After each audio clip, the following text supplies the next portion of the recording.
नमस्कार दोस्तों। जब हमको सैलरी रिसीव्ड होती है और उसमें एचआरए भी होता है, तो उस एचआरए की एग्जम्पशन मिलती है इनकम टैक्स में अंडर सेक्शन 1013 ए। तो जो सेक्शन 1013 ए में एग्जम्पशन मिलती है, वो एक जरूरी नहीं है कि पूरे हाउस रेंट अलाउंस की ही एग्जम्पशन हमको मिल जाए। इसके लिए हमको कैलकुलेशन करना होती है। ये 3 स्टेप्स में हमको निकालना है। जो सबसे कम अमाउंट जो आती है, वो एग्जम्प्ट होती है। आज हम इसको विद एग्जांपल समझेंगे। सब पहली स्टेप में हमको लेना होता है एक्चुअल एचआरए जो रिसीव्ड होता है। सेकेंड स्टेप में 40% या 50% of basic salary plus DA. यदि आपको डीएनएस अलाउंस भी मिलता है तो वो बेसिक सैलरी में जोड़ देंगे और उसका 40 या 50% निकालेंगे। ध्यान रखिएगा, यहाँ पर बेसिक सैलरी लेना है, ग्रॉस सैलरी नहीं। फिर उसके बाद ये जो 40% है वो नॉन मेट्रो सिटी में जो रहते हैं उनके लिए, 50% जो मेट्रो सिटी में रहते हैं।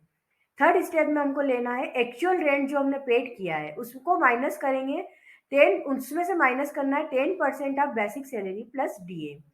चलिए अब इसको हम एग्जांपल से समझ लेते हैं।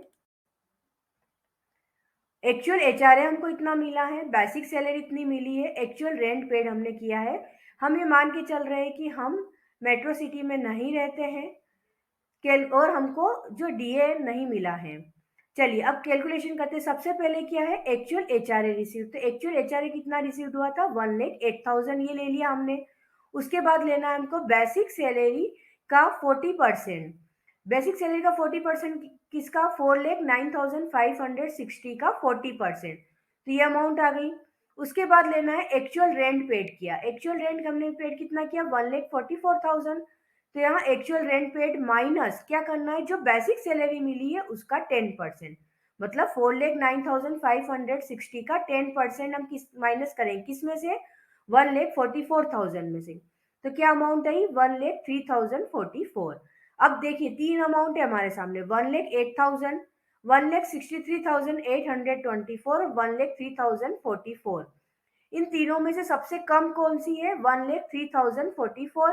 तो ये जो सबसे कम अमाउंट जो होती है वो होती है आपका एग्जम्प्टेड एचआरए, जिसकी आपको एग्जम्पशन मिलेगी। और टोटल हमको एचआरए कितना मिला था, 1,08,000। उसमें से इतना एग्जम्प्टेड है तो टैक्सेबल कितना हुआ, 4,956। क्या होता है जब हम टैक्स कैलकुलेट करते हैं, इनकम टैक्स रिटर्न फाइल करते हैं, तो सैलरी एक पहले तो सैलरी पूरी लेंगे हम, जो भी ग्रॉस सैलरी है उसमें पूरा एचआरए इंक्लूड रहेगा। फिर उसमें से जो एचआरए जो रहता है वो उसका जो एग्जम्प्टेड पार्ट जो होता है, जैसे यहाँ पर एग्जम्प्टेड कितना है, 1,03,044। सैलरी में देखिए पहले तो ग्रॉस सैलरी में आपका 1,08,000 इंक्लूड रहेगा।